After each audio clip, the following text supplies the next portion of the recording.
saya Dian. Kali ini saya ingin mereview 2 film tentang seputar dunia pendidikan. Yang pertama, filmnya berjudul Dead Poets Society, dan yang kedua adalah Sekolah Rimba. Pada kesempatan ini saya mereview film ini sebagai memandang dari sosok seorang guru, karena saya adalah seorang guru. Film yang pertama yang berjudul Dead Poets Society ini merupakan film serial drama yang mengambil setting cerita terkait dunia pendidikan, dan cerita ini cerita yang nyata tentang perjuangan seorang guru bahasa Inggris di Amerika Serikat yang bernama Ron Clark. Ron Clark ini adalah seorang guru yang murid-muridnya itu terkenal nakal. Jadi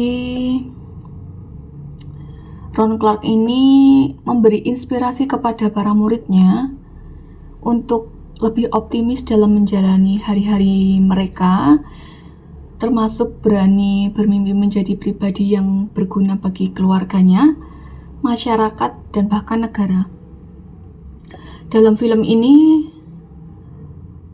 Ron Clark dilukiskan sangat baik sebagai guru. Dia sabar, visioner, inspiratif, kreatif, dan sangat kekeluargaan. Dia tidak hanya menjadi guru yang guru bagi anak-anak nakal, tapi beliau ini mendedikasikan waktu, tenaga, dan pikirannya sebagai orang tua untuk anak didiknya di sekolah. Dari film ini saya mencatat 5 poin penting yang saya tulis. Yang pertama, pelibatan Ron Clark di dalam sekolahnya melibatkan orang tua dalam dinamika pertumbuhan dan perkembangan anak. Jadi di awal film disajikan dengan satu keputusan penting Ron Clark sebelum bertemu siswa secara official di kelas.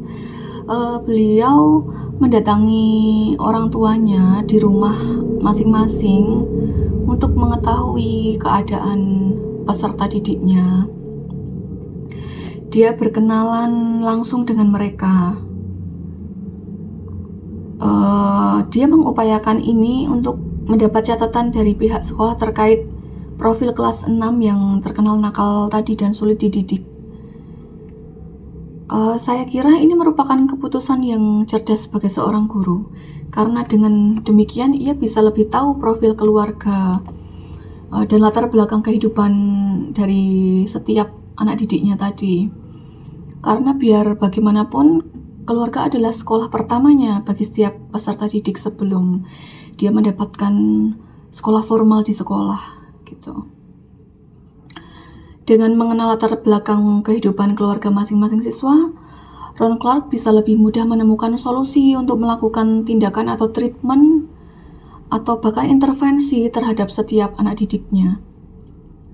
Kemudian poin yang kedua, guru membangun komunikasi dua arah yang sangat hangat dengan siswa.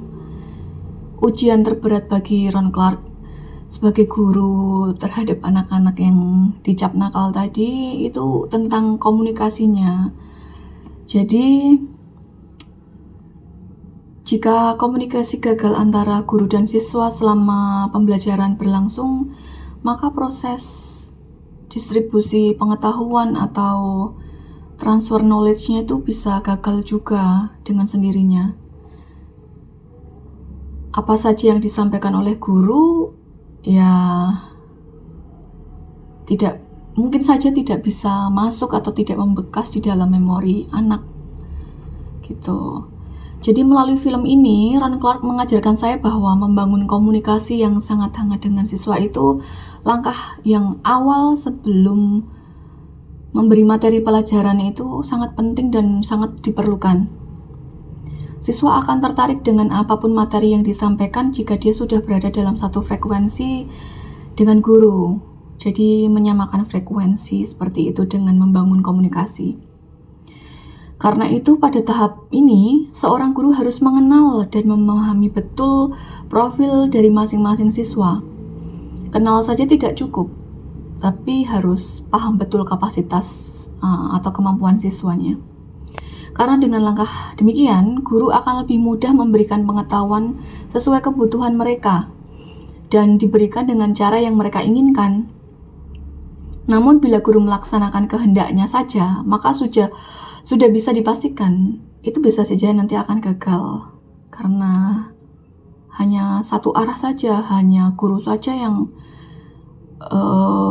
di atas mengomando semuanya, jadi tanpa melihat kebutuhan dan kemampuan peserta didiknya. Jadi tidak heran jika seperti digambarkan dalam film Dead Poets Society ini, sudah ada 6 kali guru sebelum Ron Clark yang mengalami kegagalan karena dia merasa lelah dengan kenakalan peserta didiknya tadi. Ya, bisa dikatakan mungkin guru tersebut tidak mengenal secara dalam anak didiknya, seperti itu. Untuk poin ketiga, bagi saya, sekolah terlalu prosedural dan administratif yang saya rasakan saat ini. Jadi melalui film ini menampilkan satu kritik yang serius kalau menurut saya. Dan saya kira masih sangat relevan sampai saat ini. Bahwa sekolah pendidikan formal cenderung memprioritaskan aspek administratif dan prosedural. Ada perbedaan cara pandang yang tegas antara kepala sekolah dan Ron Clark. Jadi, sang kepala sekolah kelihatan lebih mengutamakan agar siswanya itu cerdas secara akademik dan nilainya harus baik, begitu ya. Sementara Ron Clark berpikir jauh melampaui itu. Ketika siswa-siswa yang semula sangat nakal menjadi berhasil dikondisikan dan mulai membangun harapan tentang masa depan yang jauh lebih baik, Ron Clark sudah sangat bersyukur dengan hal itu. Ia bahkan memberi apresiasi yang setinggi-tingginya kepada mereka tentang capaian tersebut. Namun karena adanya tekanan dari pihak sekolah, ia pun coba mengadaptasi strategi pembelajarannya agar para siswa bisa tertarik belajar dengan cara yang lebih menyenangkan. Ia menyampaikan materi dalam bentuk nyanyian, puisi, permainan, dan lain sebagainya. Hal ini dilakukan agar siswa tidak bosan menjadi pendengar di ruang kelas. Bahkan dia memastikan anak didiknya itu paham betul. Untuk poin yang keempat, dia juga lugas memberikan apresiasi kepada yang berprestasi tadi, namun juga tegas untuk memberikan hukuman kepada anak didiknya setiap anak didiknya melanggar aturan. Melalui film ini sangat penting dan bisa dipetik ya. Sebagai guru perlu ketegasan, perlu apresiasi juga untuk anak didiknya atas keberhasilannya. Di sini untuk ketegasan dalam hukuman itu semacam memberikan pemahaman jika salah satu anak itu melanggar kesepakatan, maka nanti teman-temannya yang lain itu akan menerima imbasnya atau akan mendapatkan konsekuensi dari setiap kesalahan satu anak itu. Jadi anak yang lain harapannya itu akan benar-benar sadar untuk menaati peraturan atau kesepakatan yang sudah dibuat. Jadi mereka belajar melalui pengalamannya sendiri, bukan semata-mata hanya untuk saya tertib saja gitu, tidak. Tapi untuk memikirkan ya, untuk bela rasa juga gitu untuk temannya. Kemudian poin terakhir yaitu tentang respect, belajar respect. Respect ini penting menurut saya. Dari film tersebut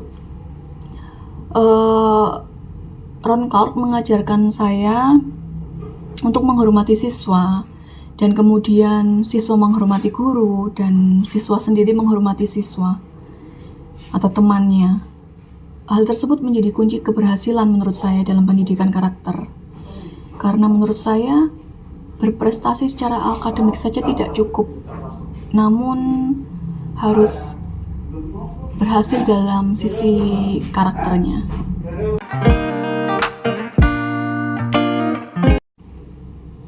Pada film kedua yang berjudul Sekolah Rimba, kalau Sekolah Rimba ini film dari Indonesia. Film ini dirilis pada tahun 2013. Merupakan adaptasi dari novel yang berjudul yang sama oleh karyanya dari Butet Manurung sendiri. Ceritanya berfokus pada perjalanan seorang guru yang dikirim oleh pemerintah untuk mengajar suku anak dalam di pedalaman hutan Kalimantan, yang dikenal juga sebagai suku orang rimba. Guru tersebut yang menjadi tokoh utama yang bernama Butet atau Butet Manurung diperankan oleh Prisia. Perjuangan dan pengalaman Butet Manurung dalam memahami dan mengajar anak-anak suku anak dalam merupakan fokus utama dari cerita dalam film ini. Sekolah Rimba mengangkat tema-tema tentang pendidikan, perubahan sosial, dan perlindungan lingkungan. Dalam perjalanan mengajar, Butet mengalami berbagai tantangan, termasuk perbedaan budaya, kondisi alam yang sulit, dan konflik antara masyarakat adat dan modernitas. Film ini mendapat apresiasi yang baik dari para penonton dan kritikus karena penggambaran yang sangat autentik tentang kehidupan suku anak dalam dan pesan-pesan moral yang disampaikannya. Sekolah Rimba juga dianggap sebagai upaya untuk mengangkat kesadaran tentang pentingnya pendidikan dan pelestarian lingkungan, terutama di daerah terpencil, terpelosok, tertinggal. Banyak pelajaran yang bisa saya ambil dari film ini. Yang pertama, tentang pentingnya pendidikan. Pasti itu. Film ini menyoroti pentingnya pendidikan sebagai kunci untuk memperbaiki kondisi sosial dan meningkatkan kualitas hidup dalam sebuah masyarakat. Meskipun menghadapi tantangan besar, Butet atau guru dalam film ini tetap berkomitmen untuk memberikan pendidikan kepada anak-anak di suku anak dalam dan menunjukkan bahwa pendidikan memiliki peran yang penting dalam mengubah kehidupan. Yang kedua, Butet ini mengajak saya dan penonton untuk menghargai budaya lokal. Suku anak dalam film ini mewakili keberagaman budaya lokal yang ada di Indonesia. Guru dan penonton belajar untuk menghormati tradisi, kepercayaan, dan cara hidup mereka. Dan yang ketiga, terkait pelestarian alam, kehidupan suku anak dalam harmonis dengan alam menunjukkan bahwa hubungan yang seimbang dengan lingkungan sangatlah penting untuk keberlangsungan hidup. Dan nilai-nilai positif yang saya dapat dari film ini, yang pertama tentang ketahanan dan keteguhan dalam menghadapi tantangan. Meskipun menghadapi berbagai rintangan, karakter dalam film ini tetap berpegang pada tekad untuk mencapai tujuan mereka di dalam dunia pendidikan. Bukan di dalam film ini juga, saya pernah melihat sebelum saya melihat film ini di salah satu sosial media akun milik Butet sendiri. Dia bercerita bahwa dia pernah ditolak di berbagai daerah terpencil gitu ya tentang pendidikan. Mereka orang-orang rimba itu berkata bahwa dengan dunia pendidikan itu menjadi setan gitu, menjadi hal yang nanti bisa menghancurkan mereka, anak-anak rimba itu, masyarakat rimba. Jadi mereka seperti hilang budaya, terus gara-gara pendidikan mereka jadi tidak mengenal budayanya lagi, seperti itu semacamnya. Namun Butet ini semakin gigih, semakin bertekad karena sebenarnya Butet ini memiliki tujuan atau visi yang sangat baik agar masyarakat rimba ini tidak mendapatkan pembohongan, kebohongan atau dibodohi oleh orang-orang asing atau orang-orang luar yang pada ujung-ujungnya itu mereka dibodohi dengan persetujuan pengambilan lahan seperti itu melalui perjanjian yang karena alasannya masyarakat lokal tersebut tidak tahu baca tulis, seperti itu. Dan nilai yang kedua yang saya dapat tentang toleransi dan kerjasama. Sekolah rimba mengilustrasikan pentingnya toleransi antar budaya dan kerjasama antara berbagai kelompok masyarakat. Baik guru maupun suku anak dalam belajar untuk saling memahami, bekerja sama, dan mengatasi perbedaan untuk mencapai tujuan bersama. Selain itu, dia mengajarkan untuk selalu menghargai dan memahami kondisi siswanya. Jadi dalam pembelajaran dan pendidikan tidak bisa disamaratakan dengan materi atau kurikulum yang ada di Jawa atau di Jakarta. Karena kalau kita di Jawa, kita belajar tentang ilmu, misalnya tentang fisika, tentang hukum-hukum tertentu, Newton dan lain-lain. Kalau kita terapkan di anak rimba, mereka tidak bisa menyerap itu dan mereka berpikir bahwa itu tidak berguna bagi mereka karena di dalam hutan tidak akan mempelajari itu, di dalam hutan tidak akan bekerja sebagai orang kantoran atau bekerja di bank atau bekerja di perusahaan tertentu. Mereka akan berburu, akan meramu, akan bahkan mencari kayu misalnya, atau mereka akan mencari tanaman untuk pakan ternak gitu. Bahkan mereka belajar untuk mendapat obat-obatan atau mencari tumbuhan untuk dijadikan obat herbal atau alternatif seperti itu, yang mereka tidak perlu mendapatkan ilmu seperti di Jakarta atau di Jawa seperti itu. Jadi dengan memperhatikan pelajaran-pelajaran yang bisa diambil ini, sebagai guru saya bisa lebih memahami kompleksitas hubungan antara manusia, budaya, dan lingkungan, serta bagaimana kita bisa belajar dan tumbuh dari interaksi orang-orang yang berbeda dari sekeliling kita. Itu saja, terima kasih. Salam Merdeka Belajar.